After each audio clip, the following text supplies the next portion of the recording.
Okay, all right. We can thank our colleagues at the Max Bell School of Public Policy at McGill University for having asked Tony Keller to be their 2025 Max Bell Lecturer. Keller, who is well known for his Globe and Mail columns on diverse topics, focused his McGill lectures on the topic of immigration into Canada. The resulting book is titled Borderline Chaos: How Canada Got Immigration Right, Then Wrong, published in 2025. It has just yesterday been shortlisted for the Donner Prize, which annually picks the best public policy book in Canada. The judges for the Donner competition noted that jurors celebrated the book's clarity of thesis and its insistence on evidence-based policy making, calling it both compelling and infuriating in equal measure. As I read his book in preparation for today's talk, it brought back memories of my own experience with the points system when I immigrated to Canada in 1970. I had expected, young thing that I was, that wife of a person with a job offer would be sufficient. But no, I was expected to have something more to offer. So I was admitted to Canada as a seamstress. If any of you have loose buttons, I'm here for you. Today, we will benefit from Keller's deep dive into the topic of immigration into Canada.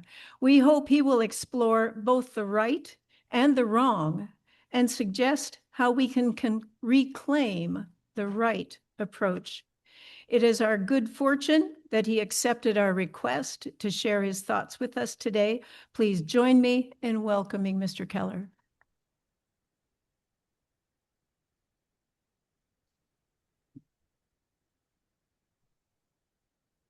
Well, thank you all very, very much. It's just Tony. I don't have any letters after my name or before.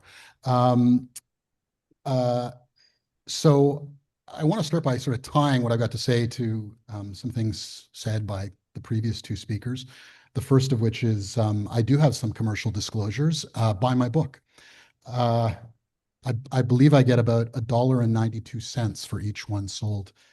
So, I got to rack up the sales here. So when Dan was speaking, he was talking about the prospects for improving innovation and economic outcomes in Canada. And my book is about a government policy or a series of government policies that thought that there was a very, very, very simple answer to improving Canada's economic prospects. And it was to, over the last few years, run up immigration, considerably increase numbers and considerably lower selectivity. I argue in my book, and I think the data bears this out, that was not actually a very good strategy. Immigration can be an important component of improving Canada's economic outcomes, but simply running up the numbers was not that. And to connect to the previous talk, it would have been very, very good had Canada said, hey, let's use the immigration system to bring in an extra 10,000 physicians. That's not what we did. Instead, we said, let's use the immigration system to bring in an extra 100,000 people doing very, very low wage jobs, fast food workers and the like. So we didn't get the mix quite right. If I could just start by asking, how many people in this audience are immigrants born outside of Canada? Okay. And if you keep your hands up, how many people in this audience are the children of people born outside of Canada? So yeah, there you go. So pretty representative of what the country is right now. At this point, we are about a little more than 30% born outside of Canada. And if you include children of born outside of Canada, that's about 50%. By the way, I put my hand up on the second question. Okay. Let me start by putting up my first slide here. This is about some ancient history. But I think the ancient history is sort of important to talk about to get some understanding of Canadian immigration psychology and how Canada has historically seen and understood immigration. So this is a table of net migration from just before Confederation all the way up to 1941. And net migration is the number of people coming to the country minus the number of people leaving the country. And you will notice that the numbers from before Confederation all the way up to 1900 are negative. Canada, early Canada was Ireland. Canada is a very unique country in that we were a country of settlement, but for a large part of that period of us being a country of settlement, we're actually exporting more people than we were importing. And of course, we were exporting them to the United States. In that period from 1860 to 1900, Canada exported net about 700,000 people. And the population in 1860 was only about 3 million. So Canada was shedding people, and it was sort of a rather large issue for politicians and for Canadians. There was a high degree of consciousness of this.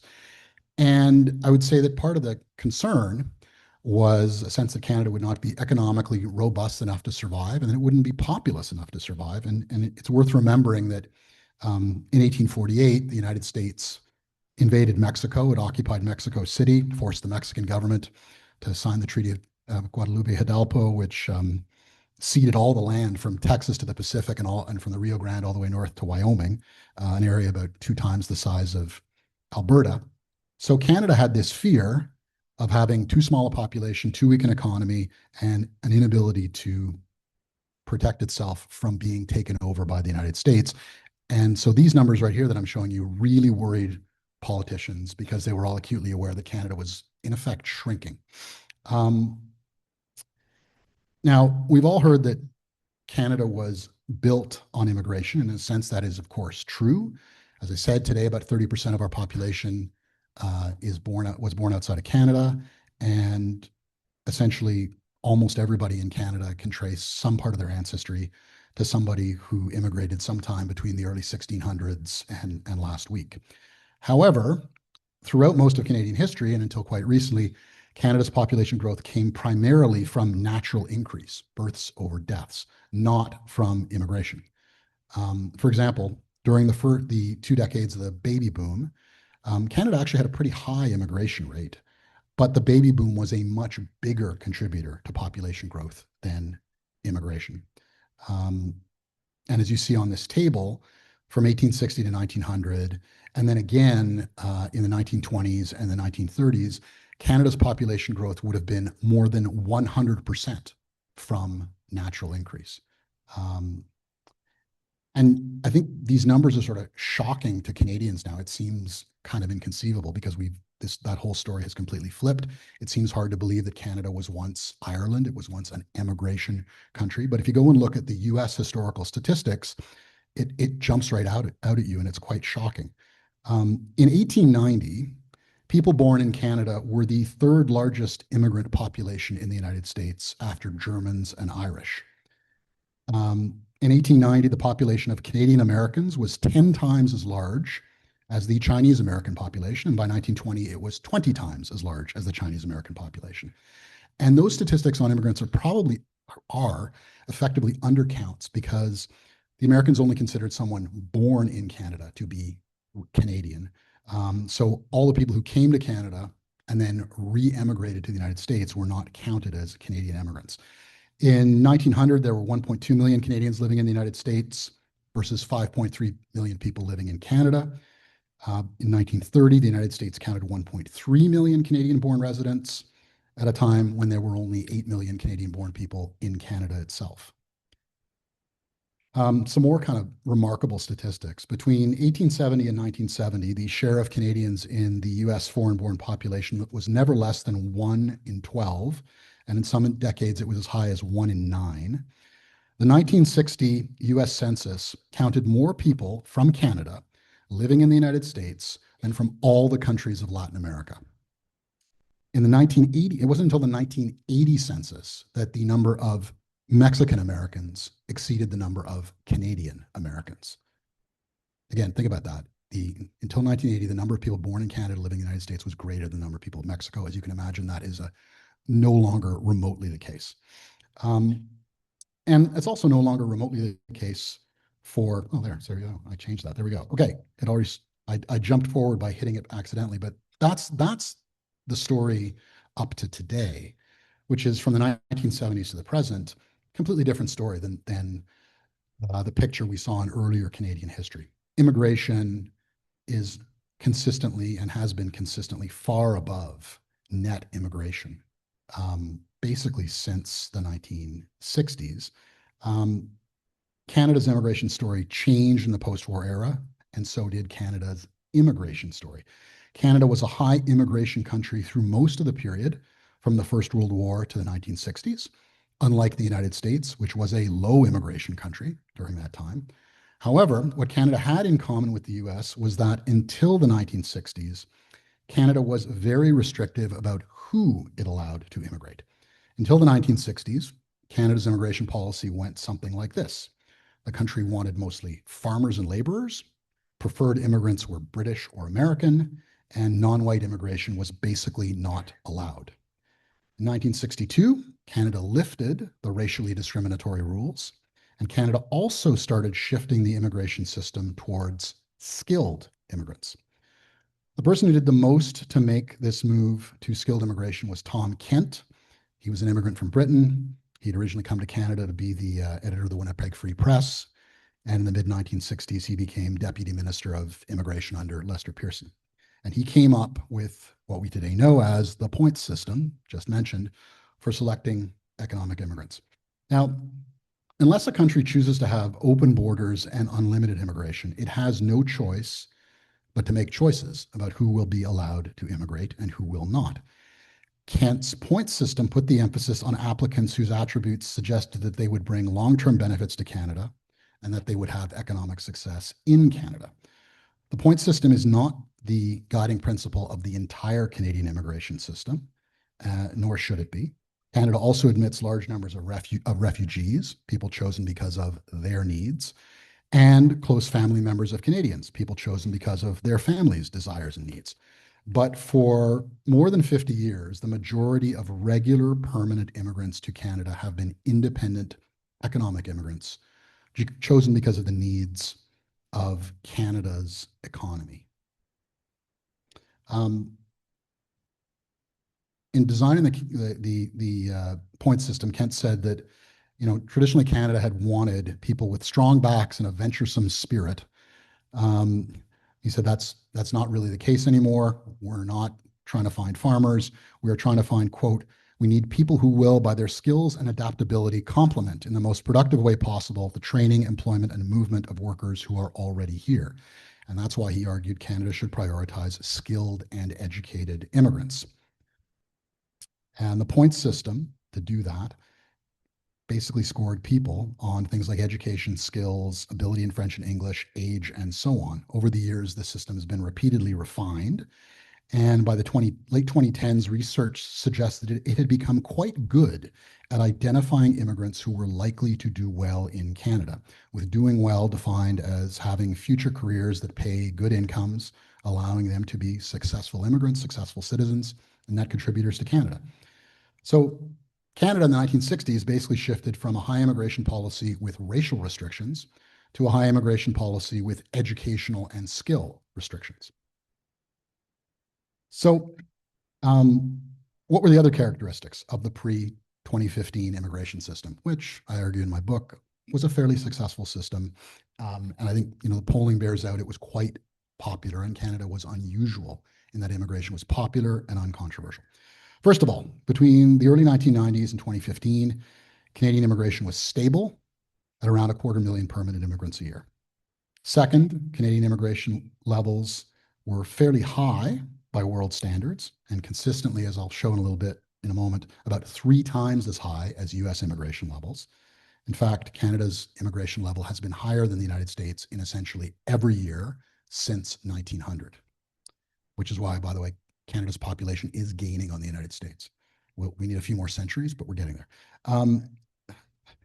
Third fact, permanent immigration, what Canadians think of when they hear the term immigration, was nearly the entire immigration system until around 2015. Temporary immigration was very, very small. Fourth, Canada's immigration system was partly about welcoming refugees, partly about allowing citizens to sponsor close relatives, but it was mostly about independent economic immigrants. And those immigrants, as I said, were chosen through the point system. Again, very different from the US and most of Europe. In many European countries, immigrant and refugee have at times been almost synonymous terms. Fifth, Canada always put a huge emphasis on border control and on making sure that before an immigrant was allowed to choose Canada, Canada first chose them. The Canadian paradox was that Canada was a high immigration country, yet also a strong borders country. And I believe the latter helped build a foundation of public support for the former. So a lot of things changed after 2015 and especially after 2020. The table you see here is comparing the immigration levels in Canada and the United States since the year 2000. These are immigration as a percentage of the national population. Canada, obviously, the higher line in red, the United States, the lower line in blue. The figures here come from Statistics Canada for Canada and from the Brookings Institute and Congressional Budget Office estimates in the United States. They include both permanent and temporary immigration. In the United States, they include estimates of illegal, undocumented, whatever term you'd like to use. You notice that until 2015, that Canadian line is quite stable. Immigration level is around 0.8, 0.7% of the population. The US line is well below that. And the US line was about 1/3 of a percent of the population all through the 2000s and the early 2010s. So long before Justin Trudeau or Donald Trump arrived, Canadian immigration is much higher than US immigration. You see that after 2015, US immigration goes down even further once Donald Trump arrives. Then you have the big drop in 2020 in both countries. That's COVID. And then in both countries, there is this really huge immigration surge. Now, one thing that's really interesting is that the US surge, which doesn't really look very big compared to the Canadian number, the US surge between 2021 and 2024 is believed to be the highest level of immigration in US history. That was the conclusion of a New York Times analysis published in late 2024. It estimated that over the 4 years of the Biden administration, about 8 million people had immigrated to the United States. This was powered by asylum seekers crossing the Mexican border. And according to the Times, it represented a faster pace of arrivals than at any period on record in US history, including the peak years at Ellis Island in the late 19th century. Last year, the Congressional Budget Office released its own tally, and it's actually higher than the Times estimate. The CBO concluded that between 2022 and 2024, so actually one fewer year, the number of net immigrants was even higher at 8.8 million. In short, the US immigration rate doubled or tripled during the Biden administration, depending on which estimate you use. As we all know, that had a pretty profound effect on US politics. It turned opinion on immigration pretty sharply negative. It helped to sink Joe Biden. It helped to elect Donald Trump. What was happening in Canada at the same time? Well, again, Canadian immigration pretty stable through the 2000s and early 2010s, at a little bit under 1% of the population. And then then we see the numbers surging after 2023. After 2021, pardon me. In 2022, Canada took in 1 million immigrants. Again, that's 4 times the level it had been during the Chrétien and Harper years. In 2023, that number went up to 1.3 million net immigrants, about 5 times the previous level. And in 2024, as the government started to feel public opinion shifting and began to backpedal, it still took in 900,000 immigrants. So bottom line is the Canadian immigration surge was about 3 times as large as the US immigration surge, and the US immigration surge was the largest in US history. How did this happen? How does this all break down? Well, here's just a quick look here at it's a little complicated, but how Canadian immigration changed. The highest line is total immigration. The red line is permanent immigration. And the blue line is non-permanent immigration. Non-permanent immigration in Canada is not really a factor until it starts to surge after 2015.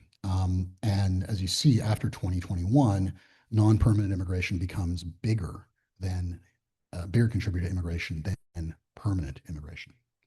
So Canada moved from a selective system involving a fairly large but stable, limited, and carefully screened number of permanent residents, with a focus on recruiting people with above average education and skills, to a system where most of the people coming to Canada were arriving on temporary visas, often with no screening at all, in numbers that were uncapped and theoretically unlimited, with an accent, unfortunately, on prioritizing people to fill jobs at the bottom end of the labor market.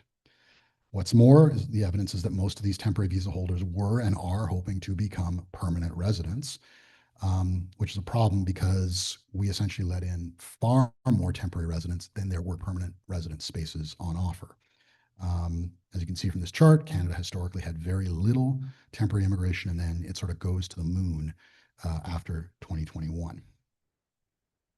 In 2022, net non-permanent immigration was 10 times higher than it had been in 2013, and in 2023, it was 15 times higher. So next, I'm just going to give you a breakdown of where these people came from, or the means, the pathways that were used to immigrate to Canada through the temporary immigration streams. The first one is temporary foreign workers. And everybody's heard about the temporary foreign worker program. The temporary foreign worker program is actually the smallest of the temporary foreign worker programs. It's kind of strangely named, but as you see, the numbers here went up roughly 1,000% between the year 2000. This is stock, by the way, not flow. So this is the stock of temporary foreign workers in Canada, up about 1,000% from the year 2000. Next, and many people in this room are very familiar with this. This is the student permit program. This also went up massively. In the year 2000, we had 123,000 students in Canada. In the year 2023, we had more than 1 million foreign students in Canada. And just by ways of comparison, the United States in that year had 1 million foreign students. What happened is that most provinces encouraged their lowest tier institutions to recruit as many foreign students as possible. Ontario in particular did this, often in short programs offering limited or no value through strip mall campuses, what Immigration Minister Mark Miller would eventually call, quite accurately, puppy mills.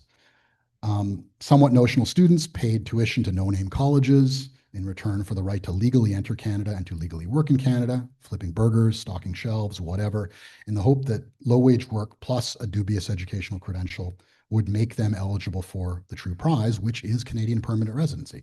That is what they were paying for. It was pitched as a best and brightest immigration strategy, but it was really more of a cash grab.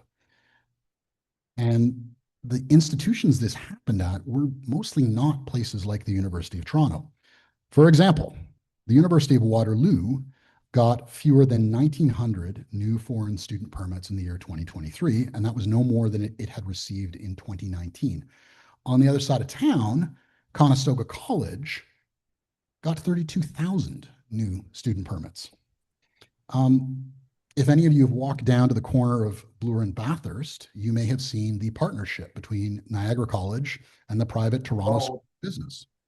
Those two schools, plus that common joint program, were issued more student visas in 2023 than the University of Toronto, the largest university in the country. So our boom in foreign students did not happen at the MITs of the North. It happened at the puppy mills of Southern Ontario. We encouraged entrepreneurial institutions to fill their pockets, and they did. We gave them the power to sell entry to Canada in return for tuition, often very, very low tuition. College tuition for foreign students is not high. That's what they did. And that's what you see here on this chart. Next, let's look at what's actually the biggest temporary immigration stream, even though most people have never heard of it. And it's called the International Mobility Program. The biggest part of the International Mobility Program is postgraduate work permits. So it's people who were visa students and have remained on a continuing permit to work after graduation, again, from their college or university. This went from 89,000, a stock of 89,000 in the year 2000 to 1.9 million by the end of 2024. So an increase of about 2,000%. Next, we got refugee claimants.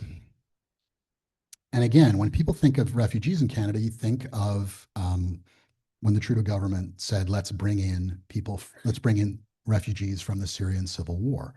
And that is traditionally the Canadian refugee stream.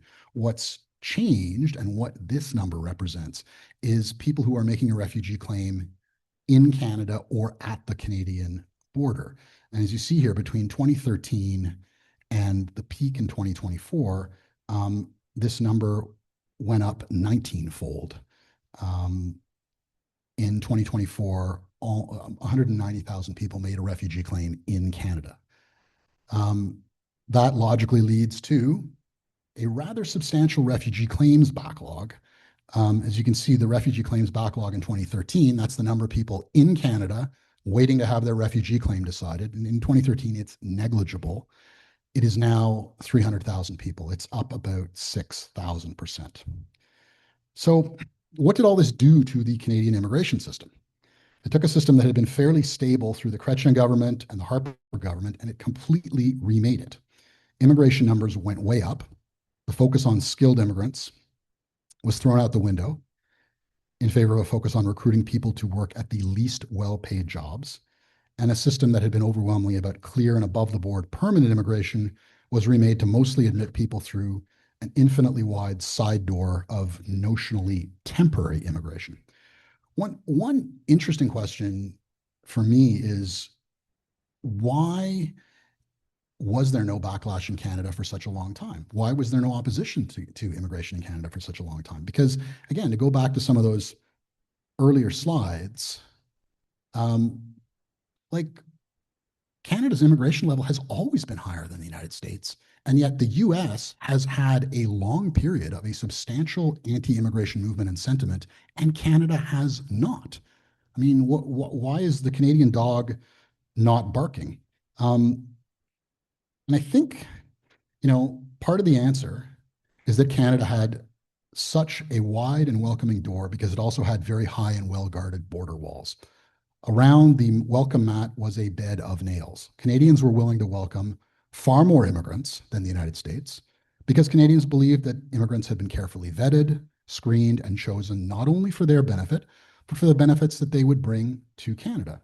And that sense, I think, really broke down after 2015. And a sense of selectivity, governance, and control went out the window. It is notable to me that the Carney government, when it talks about immigration and it talks about fixing the immigration system, often uses the phrase that they are taking back control of the immigration system, or they are going to take control of the immigration system. People want a sense that there's control.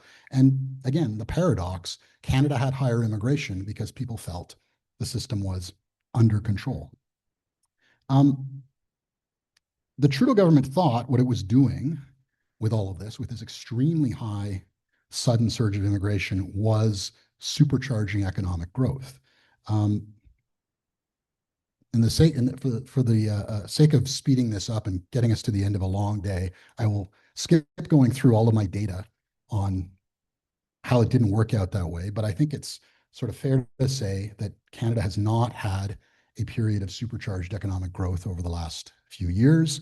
By 2025, real per capita GDP was no higher than it had been in 2019. Turned out that supercharged population growth via record high immigration growth was not a panacea for Canada's economic challenges. Canada conducted a decade-long experiment. The experiment's principal investigator was the Trudeau government, assisted and enabled by the provinces, the business community, and an important part of the higher education sector. They were opposed by essentially nobody. The hypothesis of the experiment was that Canada, already one of the developed world's highest immigration countries, could jumpstart its economy through much higher immigration and much lower standards. I don't believe the experiment has been successful, and the current government does not believe it has been successful. The run up in Canadian immigration after 2015, and especially after 2021, did not prove that immigration is bad or that however much immigration a country receives, it would be better off with less. But neither had it shown that immigration of whatever type and in whatever quantities is always and everywhere an unqualified economic good for the receiving country. And it did not prove that however much immigration a country received, it would always be better off with more. The recipe for higher average living standards in Canada was not stop immigration, but neither was it add as many people as possible, stir and enjoy. What Canada's lost decade showed was that Canada's economic challenges cannot be solved by a crash program of sharply rising immigration and sharply lowered standards. Immigration can be a contributor, an important contributor to Canada economically, but you got to make choices. You've got to think things through. So, where do we go from here? We should aim to move into an immigration future that looks more like our immigration past. Underlying the Trudeau government's immigration policy was a belief in what I call Big Canada. I suggest we drop Big Canada and aim for Smart Canada. That means more measured immigration, like we had before, though that would still be higher immigration than most other developed countries. But above all, the focus of that immigration should be on raising the human capital level of the Canadian population. The previous government got very focused on gross domestic product, GDP, the sheer size of the economy and the sheer size of the population. The focus should instead be on GDP per capita, how we can make the economy grow faster than the population, how we can raise average living standards. So, how would immigration policy contribute to that? To start with, I would bring immigration numbers back down to a manageable level. In my book, I suggest going back to around 0.75% of the population per year. Current population, that would be about 300,000 immigrants a year. That is slightly higher than what the Carney government is aiming for, but reasonable people can have reasonable debates about this. Along with somewhat fewer immigrants, we've got to get smarter. Part of our immigration stream is always going to be refugees, and it should be. Part of our immigration stream is always going to be family reunification, and it should be. But the bulk of our immigration stream has been and should be economic immigrants. And those economic immigrants should be chosen overwhelmingly through the point system. That means immigrants chosen not because of a business claims there's a shortage of workers at some employer or in some sector, particularly at the bottom of the market, but because they have educations and experience that suggests that over a lifetime they will earn above average incomes in Canada. Relying on the point system to choose economic immigrants means that more of them will have strong educations and skills, high earnings potential. Over the last decade, the system has been torqued in the opposite direction. One of the things I argue for in this book is what I call moneyballing immigrant selection. Moneyball was the book by Michael Lewis, later movie, that described how a Major League Baseball team started using deep statistical analysis of a player's past performance to figure out which players were most likely to perform well in the future. This is what Canada's point system has always tried to do. We can get back to that, and we can do it much better than before. Another thing we should do is bring down temporary immigration. And what temporary immigration we have should focus on high-end workers and high-end students.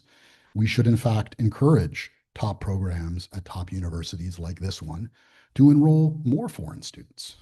First, because those students will pay very high tuition. Second, because those students are highly unlikely to make a refugee claim or try to stay in Canada without permission. And third, because top students at top programs who want to stay in Canada are excellent candidates for permanent immigration. Like, we want these people, we want to recruit them. At the same time, we have to discourage or outright stop shorter and lower end programs from enrolling visa students. I talked about the contrast between Waterloo and U of T versus Conestoga and Niagara College. Ideally, we'd have more foreign students at Waterloo and U of T and fewer to none at Conestoga and Niagara. And the same goes for the temporary foreign worker program. It should be easy for a Canadian company that needs high-end, highly paid workers to hire those people from overseas if there's no Canadian to do the job. But with few exceptions, it should be very difficult for Canadian companies to use the temporary foreign worker program to hire low-wage workers for low-end jobs.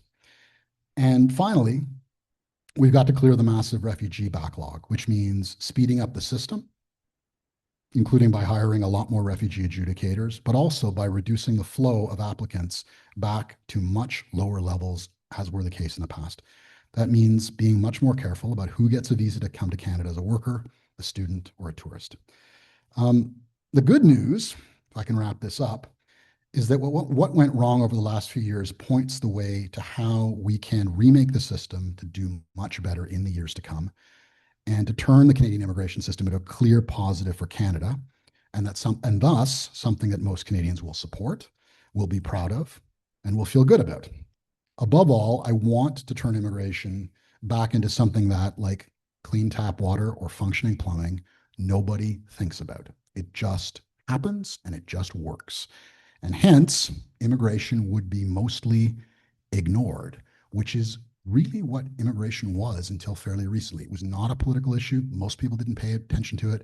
And when pollsters asked people about the issues they were concerned about, immigration never came up. Turning immigration from a subject of conflict and polarization into one of general disinterest would be a great accomplishment. Canada did it before. We can do it again. Thank you very much.